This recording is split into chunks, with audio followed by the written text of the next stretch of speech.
Assalamualaikum warahmatullahi wabarakatuh.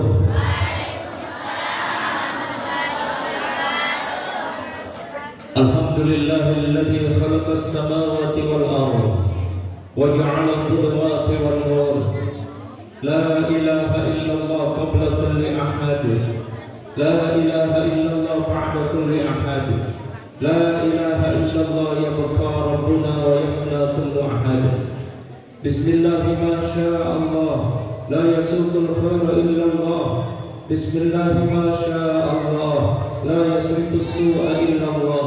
Bismillah ma syaa Allah, ma kana min ni'matin fa min Allah. Bismillah ma syaa Allah, la hawla wa la quwwata illa billahil aliyyil azim.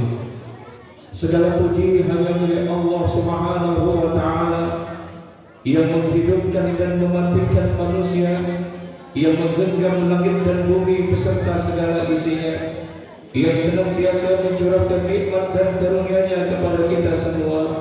Semoga dengan nikmat yang Allah berikan kepada kita, kita menjadi hamba-hamba Allah yang pandai bersyukur. La in syakartum la azidannakum wa la in kafartum inna 'adzabi lasyadid. Wa qala aidan alam tara ila alladhina baddalu ni'matallahi kufran wa ahallu qawmahum daral bawar jahannam yaslawnaha wa bi'sal qarar. Salawat serta salam kita haturkan kepada junjungan alam Nabi kita Nabi besar Muhammad sallallahu alaihi wasallam yang telah membimbing kita untuk mengenal agama Islam, agama yang diridhai oleh Allah Subhanahu wa ta'ala. Semoga di akhir hayat kita Allah wafatkan kita semua dalam keadaan husnul khatimah. Wa la tamutunna illa wa antum muslimun. Yang sama-sama kita hormati akhirul kiram Al-Ustadzul Qurnain, pimpinan pondok pesantren Zulkarnain, dan seluruh para tuan guru, para asatidz, tokoh agama, tokoh masyarakat, singkatnya hadirin hadirat yang berkesempatan hadir pada siang hari ini. Semoga Allah meridai kita, memberkahi pertemuan kita semua. Qala Allah Ta'ala fi kitabihil karim, Subhanalladzi asra bi'abdihi laylan minal masjidil haram ليلا من المسجد الحرام إلى المسجد الأقصى الذي باركنا حوله لنريه من آياتنا إنه هو السميع البصير. وقال أيضا إن في خلق السماوات والأرض واختلاف الليل والنهار لآيات لأولي الألباب الذين يذكرون الله قياما وقعودا وعلى جنوبهم ويتفكرون في خلق السماوات والأرض ربنا ما خلقت هذا باطلا سبحانك فقنا عذاب النار.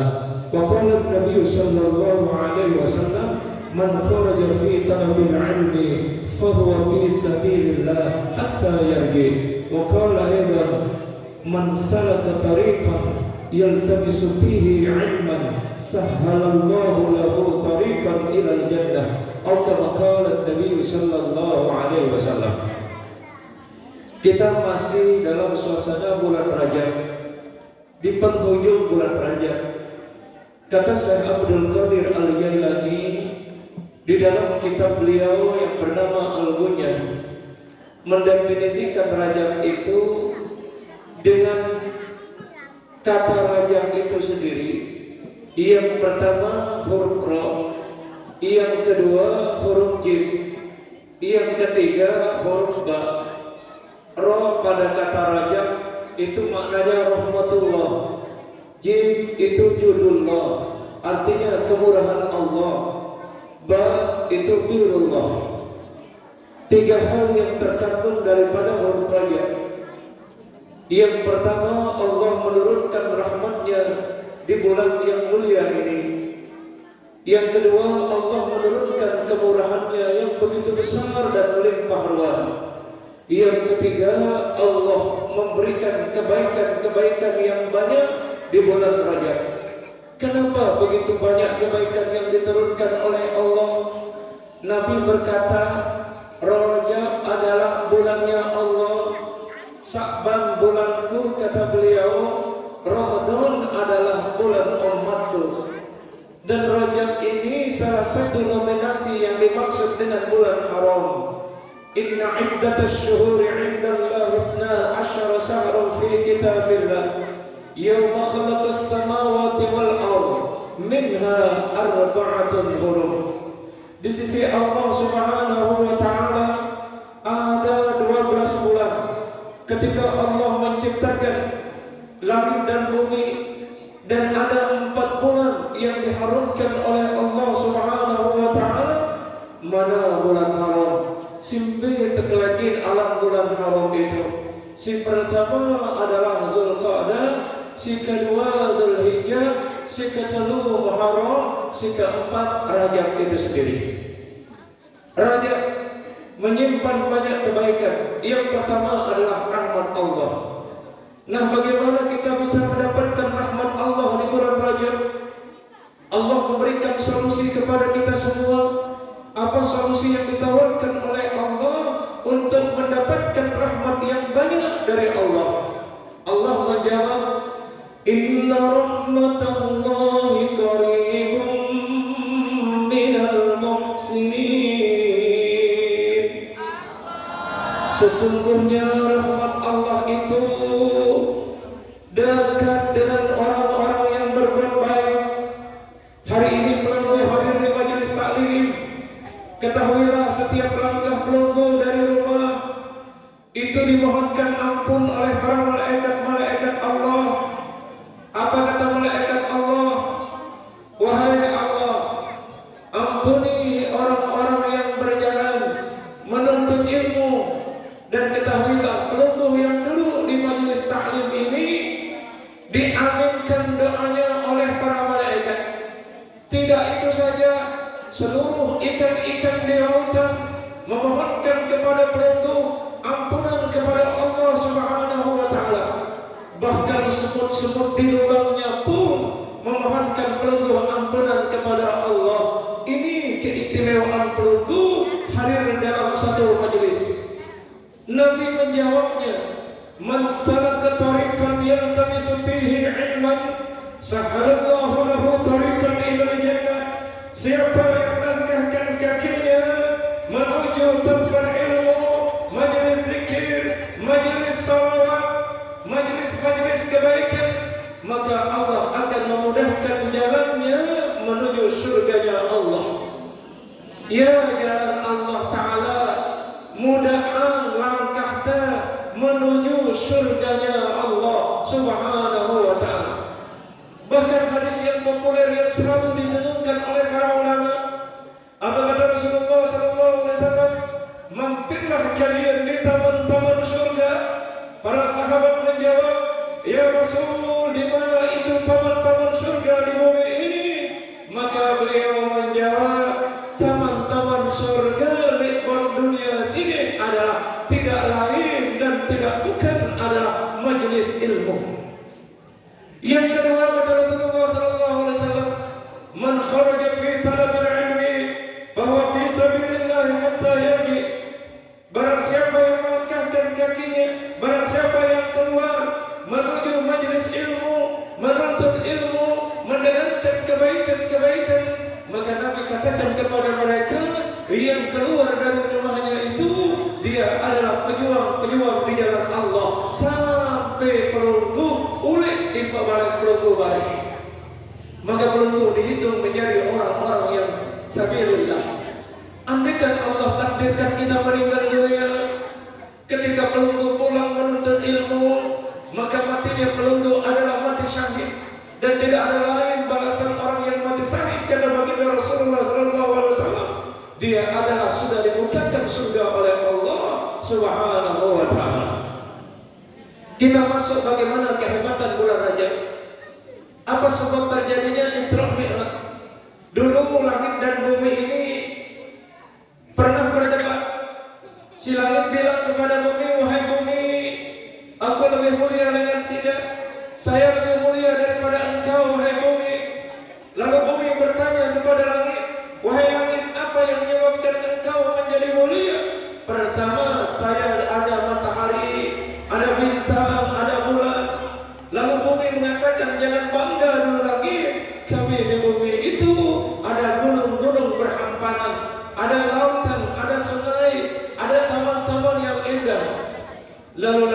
mengatakan, wahai bumi, kami di langit itu ada namanya Baitul Ma'mur, tempat di mana para malaikat Allah itu bertawaf.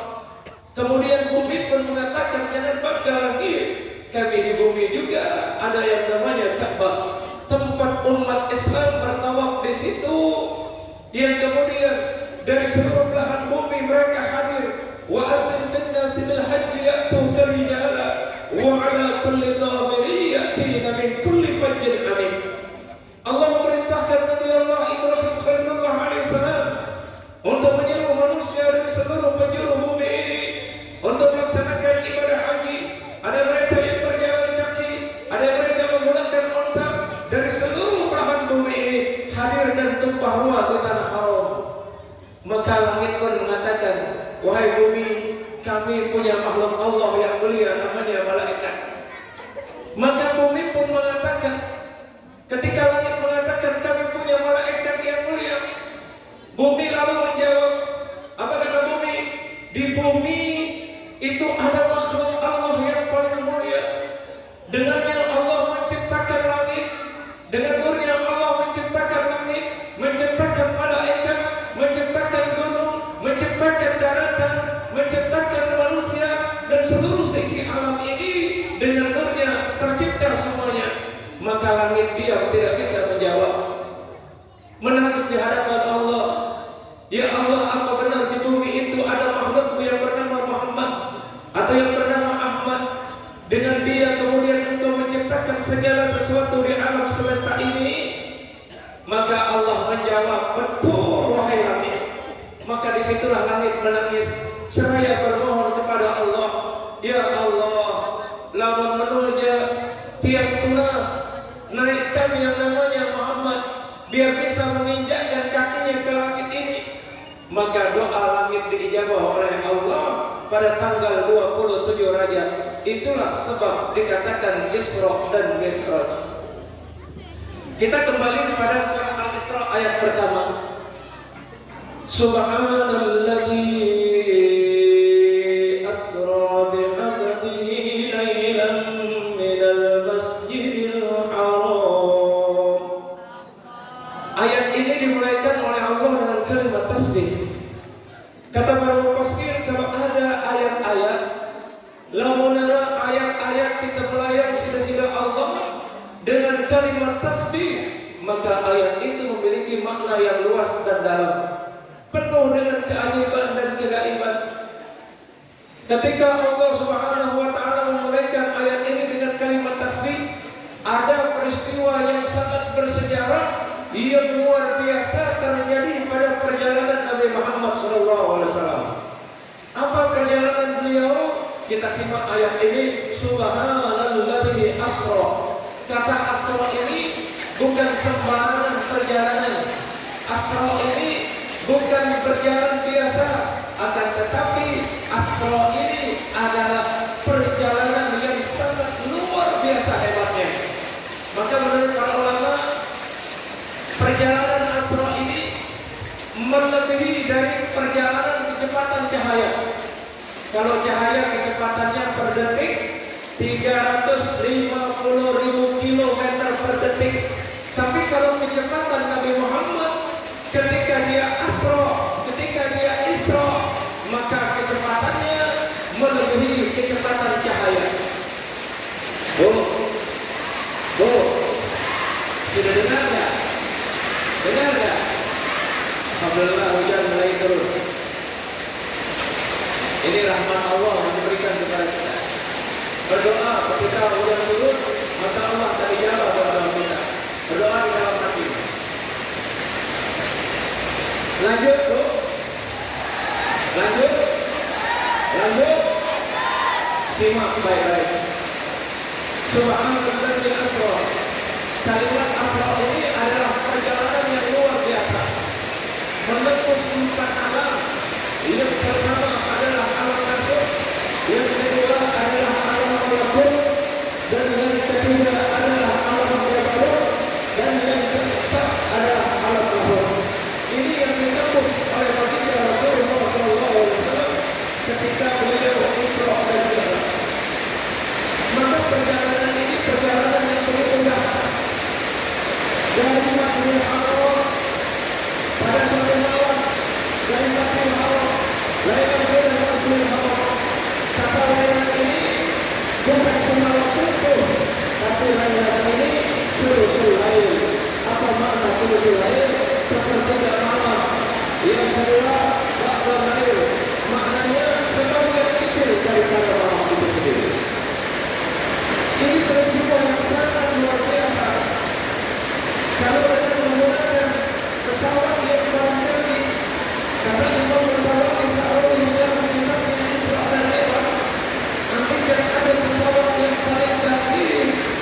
paling hebat, yang paling hebat di muka bumi ini, maka miliaran tahun baru akan sampai ke tempat apa yang dituju oleh baginda Rasulullah SAW.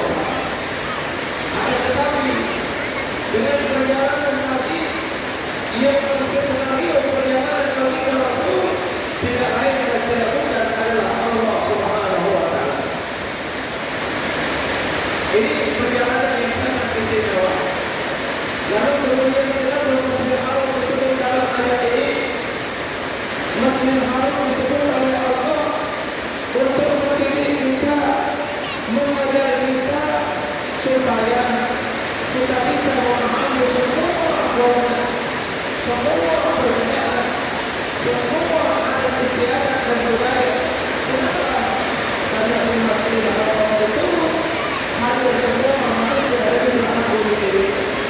Yang dari Amerikanya ada di situ, yang dari Jermannya ada di situ, yang dari Arafahnya, Afrikanya, dari seluruh macam negara ada di situ. Itu Allah ingin mendidik kita untuk mengenal semua peradaban dunia, untuk mengenal semua perbedaan di alam semesta ini. Karena dengan perbedaan hidup menjadi indah. Dengan perbedaan Allah akan memberikan kebaikan di dalamnya. Dengan perbedaan kita akan memahami kehidupan dunia ini. Itu sebabnya Masjidil Haram itu. Oleh sebab itu kita sebagai kaum muslimin ketika berbeda, jangan perbedaan itu sebagai jalan kita untuk berkata, jangan gara-gara perbedaan itu kemudian kita tidak saling tegur, jangan gara-gara perbedaan itu membuat terjadinya permusuhan di antara kita, tapi justru perbedaan itu menjadi wahana untuk kita bisa mengenal lebih banyak manusia di muka bumi ini, lebih mengenal daripada strata kehidupan manusia dan lebih mengenal tanda-tanda kekuasaan Allah. Jarak perjalanan yang ditempuh oleh baginda Rasulullah SAW antara Masjidil Haram dengan Masjidil Aqsa itu perjalanan yang luar biasa. Perjalanan yang luar biasa. Kalau kata para ulama, perjalanan biasa itu 40 hari 40 malam. Namun dalam perjalanan baginda Rasulullah SAW itu ditempuh dalam beberapa menit saja. Maka tidak heran kalau kemudian banyak orang-orang yang murtad, banyak orang-orang yang ingkar, yang tidak percaya dengan peristiwa Isra dan Mi'rajnya Nabi Muhammad SAW. Tapi bagi Allah mudah ya Allah Ta'ala untuk memperjalankan hambanya dalam tempo yang sangat singkat dengan kecepatan yang melebihi kecepatan cahaya, melebihi kecepatan superjet, melebihi kecepatan roket dan lain sebagainya. Tidak ada yang membandingi, yang mampu menandingi perjalanan baginda Rasulullah SAW. Kenapa? Di balik perjalanan beliau ada kekuatan rohani, ada kekuatan yang maha dasar, yakni Allah Subhanahu wa Ta'ala. Lalu apa tujuan daripada Isra dan Mi'raj? Tujuan daripada Isra dan Mi'raj tidak lain dan tidak bukan untuk sholat 5 kali sehari semalam, sholat yang menjadi pilihan agama. Sholat inilah yang akan menjadi cahaya, sholat yang akan menjadi benteng, sholat yang akan menjadi pelindung dan penolong. Bagaimana dalilnya? Ya ayyuhalladzina amanu ista'inu bis-sabri was-salah. Innallaha ma'as-sabirin. Hai orang-orang yang beriman, ista'inu bis-sabri was-salah. Mohon pertolongan, mohon perlindungan dengan apa? Sabar dan sholat. Jadi sholat ini menjadi benteng. Orang yang banyak melakukan sholat, yang khusyuk dalam sholatnya, yang baik cara mengerjakan sholatnya, maka itu akan menjadi penolong bagi orang-orang yang sholat. Penolong dari murka Allah, penolong dari azab kubur, penolong dari azab akhirat, orang-orang yang sholat itu akan dimuliakan oleh Allah dan ditinggikan derajatnya oleh Allah. Itulah yang disebut dengan Isra dan Mi'raj. Isra dan Mi'raj yang kita lakukan hari ini hanya mengenang peristiwa terjadinya di bulan Rajab. Tetapi hakikat daripada Isra dan Mi'raj adalah kita melaksanakan sholat 5 kali sehari semalam. Itulah Isra dan Mi'raj. Kalau Nabi di Isra dan Mi'rajkan oleh Allah, sebelum dia dinaikkan oleh Allah menghadap dia, maka terlebih dahulu duduklah dadanya, kemudian ditanamkan 3 kekuatan. Yang pertama adalah iman, yang kedua adalah ilmu, yang ketiga adalah hikmah. Iman, ilmu, dan hikmah. Ini yang ditanamkan di dalam diri Rasulullah SAW.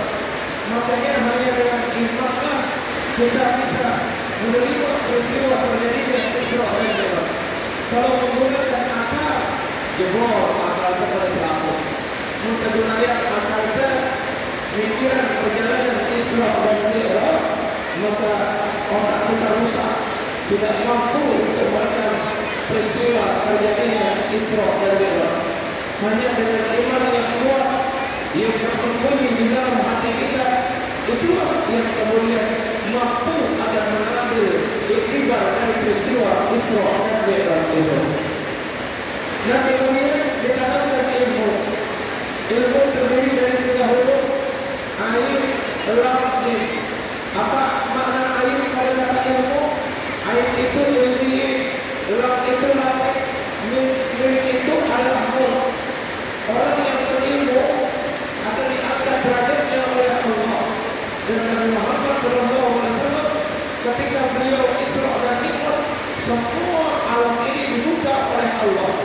Dari alam kemanusiaan, kemudian alam malaikatnya, kemudian alam ruhnya, kemudian alam ketuhanan, itu dibukakan oleh Allah sendiri untuk menampakkan tanda-tanda kekuasaannya di alam semesta ini. Bumi ini dibuka selebar-lebarnya oleh Allah. Kemudian langit pertama, kedua, sampai ke langit ketujuh itu dibuka untuk baginda Rasulullah SAW. Artinya lewat Isra dan Mi'raj itu Allah membukakan tanda-tanda kekuasaannya. Linuriyahu min ayatina innahu huwas sami'ul basir. Ini adalah peristiwa yang sangat menggemparkan, yang fenomenal, yang sangat sakral, yang membuat dunia menjadi heboh dengan peristiwa Isra dan Mi'raj. Tidak ada ilmuwan teknologi manapun yang ilmuwan barat dari ilmuwan Amerikanya, ilmuwan Jepangnya, ilmuwan Eropanya, ilmuwan Cinanya, tidak ada yang sanggup menandingi perjalanan Nabi Muhammad. Walaupun di zaman ini zaman teknologi yang canggih, banyak pesawat-pesawat yang hebat-hebat, jet-jet tempur yang hebat-hebat, teknologi yang hebat-hebat, tapi tidak ada satupun teknologi yang akan mampu mengikuti rekam jejak digital perjalanan Isra dan Mi'raj baginda Rasulullah SAW, karena kecepatannya melebihi kecepatan apa saja di dunia ini. Kita kembali kepada apa yang ditanamkan oleh baginda Rasulullah SAW kepada Allah mengenai iman, ilmu, dan kemudian hikmah. Dalam kata ilmu itu tadi, kata huruf ain itu adalah ilmi, kemudian latif.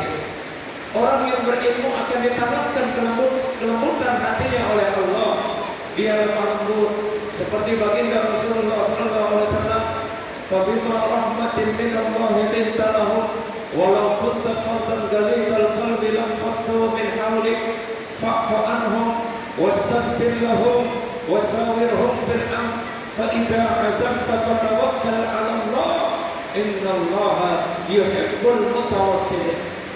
Di dalam ayat ini Allah mencantumkan, Allah mengumumkan, Allah membuka bagaimana sepak terjang baginda Rasulullah SAW. Yang pertama, di dalam ayat ini beliau memiliki kelembutan jiwa. Li'nara separuh lembut jiwa makhluk dalam dunia ini kecuali jiwanya baginda Rasulullah Sallallahu Alaihi Wasallam. Dia santun, pemurah, dan beliau senantiasa selalu mengajak orang untuk berdamai, selalu mengajak orang untuk saling menghormati, selalu mengajak orang berbuat baik. Maka Rasulullah hadir untuk membawa perubahan di tengah-tengah dunia. Perubahan yang dibawa oleh beliau tidak lain adalah innama bu'istu liutammima makarimal akhlak. Allah tidak mengutus baginda Rasul kecuali untuk menyempurnakan akhlak. Lewat salat inilah kita dididik untuk disiplin. Lewat salat inilah kita dituntut untuk berakhlakul karimah. Lewat salat inilah kita dididik untuk saling menghormati. Lewat salat inilah kita diajar untuk damai di muka bumi ini. Lewat salat inilah kita dituntut untuk maju. Apa buktinya Bapak Ibu? Kenapa salat? Inna salata tanha 'anil fahsya'i wal munkar. Ini kita dididik untuk berakhlak. Sungguhnya salat itu mencegah perbuatan keji dan munkar.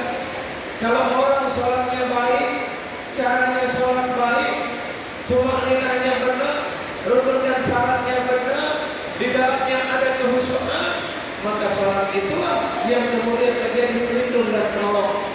Dan dengan salat itulah manusia beretika dengan etika yang baik, dengan akhlakul karimah. Tapi kalau kita jarang salat, kemudian apalagi ajak-ajakan salat, maka lihatlah bagaimana sepak terjang kita di tengah kehidupan masyarakat. Lihat bagaimana tingkah laku kita, lihat bagaimana ucapan kita. Kalau sudah bagus salat kita, insya Allah hati menjadi lembut, hati menjadi baik, hati menjadi tenang, hati menjadi damai, ucapan bagus, perbuatan bagus. Tapi kalau sholat kita rusak, sering telat sholat, sering meninggalkan sholat, sering meremehkan sholat, maka akhlak kita akan morat-marit. Maka sholat ini adalah penentu akhlak terbaik bagi kehidupan manusia, khususnya orang-orang yang beriman yang melaksanakan sholat. Yang kedua, di samping sholat menjadi akhlak, sholat juga menjadikan kita jadi tenang. Coba saksikan, muntuah selesai sembahyang, sholat zuhur, apalagi berjamaah, tenang, adem perasaan kita. Tapi kalau belum sholat, apalagi meninggalkan sholat, akan terasa galau, kemudian tidak tenang. Dari raut wajah kita selalu menampakkan kesusahan, selalu menampakkan kegelisahan, selalu menampakkan kegalauan. Tapi bagi orang-orang yang salat, mukanya selalu ceria, mukanya tenang, penampilannya bersahaja.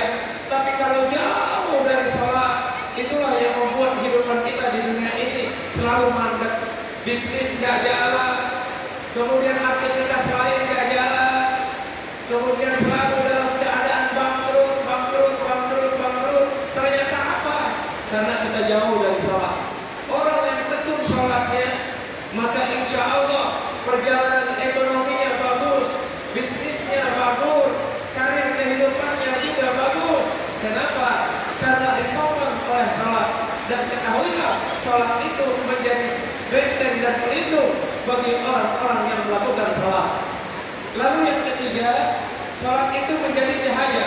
Apa buktinya? Nabi mengatakan nawiru buyutakum bis-shalah wa qira'atil Qur'an. Terangilah rumah-rumah kalian dengan apa? Nawiru buyutakum bis-shalah wa qira'atil Qur'an. Terangi rumah kalian dengan salat di dalamnya dan bacaan Al-Qur'an.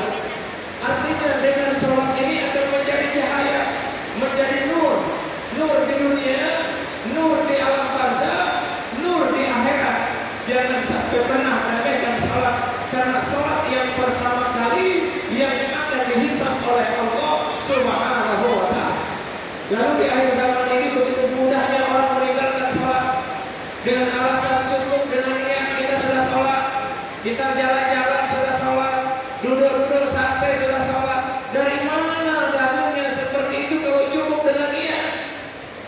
dalam sholat itu ada 3 rukun.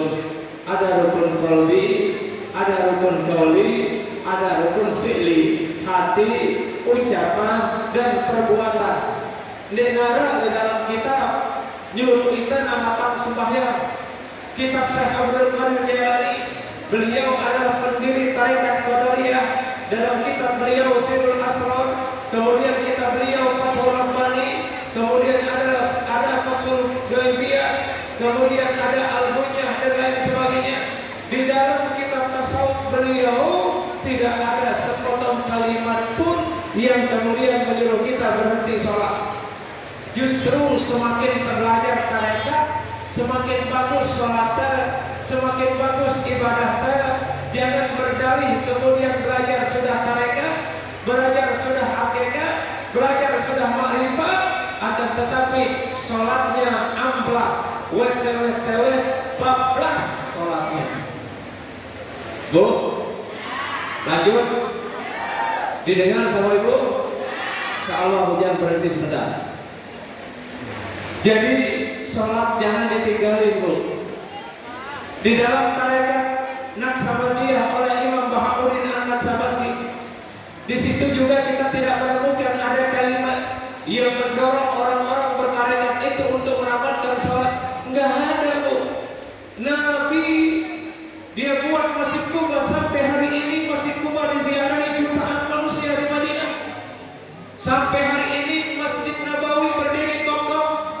Itu begitu padatnya orang sholat di tempat itu, 24 jam tidak pernah sepi. Kalau memang Nabi ada riwayat dalam kitab hadis Bukhari Muslim, beliau menamatkan sholat, kenapa sampai hari ini Masjid Nabawi masih ada berdiri tegak?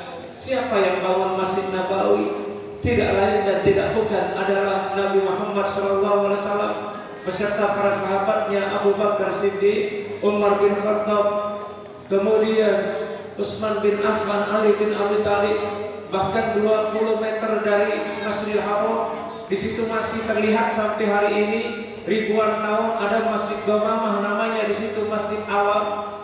Kemudian yang kedua ada Masjid Abu Bakar Siddiq di tempat itu. Yang ketiga ada Masjid Imam Ali karramallahu wajhah. Kalau memang Nabi pernah menganjurkan menamatkan sholat, berarti dulu udah digusur Masjid Nabawi. Masjid Abu Bakar tidak ada, Masjid Ali bin Abi Thalib tidak ada, masjidnya Utsman bin Affan juga tidak ada. Akan tetapi bahwa tidak ada potongan kalimat yang dimana Rasul pernah mengajarkan kita untuk berhenti sholat. Justru apa kata baginda Rasulullah SAW? Sallu kama ra'aitumuni usolli. Sholatlah kalian seperti caraku. Bagaimana cara baginda Rasul? Dia berwudu, kemudian dimulai dari takbir dan diakhiri dengan salam. Beliau ruku, beliau sujud, beliau tumanina, beliau duduk di antara dua sujud, beliau tahiyat dan beliau salam. Itu yang namanya sholat. Kalau memang benar beliau pernah meninggalkan sholat, kenapa sampai hari ini Masjidil Haram begitu kokohnya? Di Lombok Tengah ini banyak ulama-ulama. Ada Tuan Guru Saleh Hambali di Bengkel. Itu apa namanya? Di Lombok Tengah ada Tuan Guru Lopan juga. Tuan Guru Lopan di Kenta. Apakah beliau mengajarkan murid-muridnya menamatkan sholat? Enggak. Tuan Guru Hambali di Lombok Barat mengajarkan murid-muridnya menamatkan sholat? Enggak. Bahkan beliau bangun masjid di tempat pendidikan di situ. Jadi ulama-ulama kita yang sepuh-sepuh di Lombok Tengah ini tidak pernah mengajarkan muridnya untuk menamatkan sholat. Tuan Guru Pelunggu di sini, Tuan Guru Mustajab, pernahkah beliau mengajarkan pelunggu untuk menamatkan sembahyang? Wah, yang ngajar sini namatkan sembahyang ki? Dewa. Justru beliau terus mengajarkan pelunggu untuk sholat. Imam Syafi'i punya kitab namanya Al-Um. Di bab sholat beliau tidak juga mengajarkan kita menamatkan sholat. Imam Malik punya kitab namanya Al-Muwatta. Di situ di bab sholat tidak ada sepotong kalimat pun yang Imam Malik katakan boleh kita meninggalkan sholat. Tidak ada. Imam Hujjatul Islam Abu Hamid Muhammad bin Muhammad Al-Ghazali At-Tusi Di dalam kitab tasawufnya Ihya Ulumuddin, kemudian dalam kitab tasawuf beliau yang lain Mukasyfatul Qulub berbicara tentang salat. Imam Ghazali tidak pernah mengajarkan kita juga menamatkan salat. Imam Syafi'i, Imam Hambali, Imam Maliki, Imam Hanafi, di 4 mazhab itu tidak ada satu potong kalimat pun di antara 4 imam ini yang menyuruh kita menamatkan salat. Amin-amin di zaman modern ini luwih dengan namatang salat, betul tidak? Tarekat apa yang mereka tuntut? Itu namanya tarekat malas. Itu namanya tarekat molah. Itu namanya tarekat mendak. Apa kenanda malas bahasanya? Malas abot. Tarekat abot. Dan mereka gawe sembahyang. Tuan guru kita di sini semuanya. Dia tamatan Mekah, tamatan Yordan, tamatan Mesir. Tuan Guru Umar Kelayu, gurunya para guru. Itu yang lahir pada tahun 1700-an. Kalau memang beliau menamatkan salat, kenapa Masjid Kelayu dibangun beliau? Sampai hari ini masjid itu berdiri kokoh. Kemudian anaknya Tuan Guru Badrul Islam membangun masjid, sampai hari ini masih masjid beliau. Ratusan tahun umur Masjid Kelayu sampai hari ini. Kalau memang Tuan Guru Umar Kelayu pernah mengajarkan orang Kelayu, umumnya orang Lombok menamatkan salat, maka tidak sampai masjid itu sampai sekarang. Itu bukti bahwa Tuan Guru Umar Kelayu mengajak manusia untuk mendekatkan diri kepada Allah lewat salat. Kalau kita jalan-jalan ke ke Jeruatu, di situ ada Tuan Guru Kalimi. Bapaknya Tuan Guru Mutawali. Tuan Guru Mutawali melahirkan Tuan Guru Sibawai. Di situ di depan makamnya beliau ada masjid. Apakah beliau menamatkan masjid? Tidak. Tuan Guru kali ini mengajarkan masyarakat Jeruatu sholat. Tuan Guru Mutawali mengajarkan masyarakat Jeruatu sholat. Dan anaknya Tuan Guru Sibawai mengajarkan masyarakatnya sholat. Saya pernah juga sholat sama beliau. Tapi kenapa ada orang itu yang kemudian konon katanya belajar tarekat di bagian selatan, kemudian menamatkan sholat, padahal gurunya sholat. Dari imam dari Tuan Guru Kalimi, dari Tuan Guru Mutawali, kemudian Tuan Guru Sibawai, itu semuanya sholat. Lalu kita di Timur Sisuk ada Tuan Guru Rifai di situ, dia mengajarkan masyarakat Timur Sisuk sholat. Sampai hari ini ada masjid di Timur Sisuk. Bahkan di mana-mana di Lombok ini, maka dikenal Lombok ini 1000 pulau masjid. Kenapa? Dulu Tuan Guru banyak membangun masjid supaya masyarakat Lombok ini taat dan patuh pada perintah Allah dengan menjalankan ibadah sholat. Baik, terima kasih. Barangkali sampai di sini perjumpaan kita. Berhubung karena ada acara juga di Masbagi, acara yang sama pada asar. Semoga pertemuan kita diberkahi oleh Allah Subhanahu wa taala.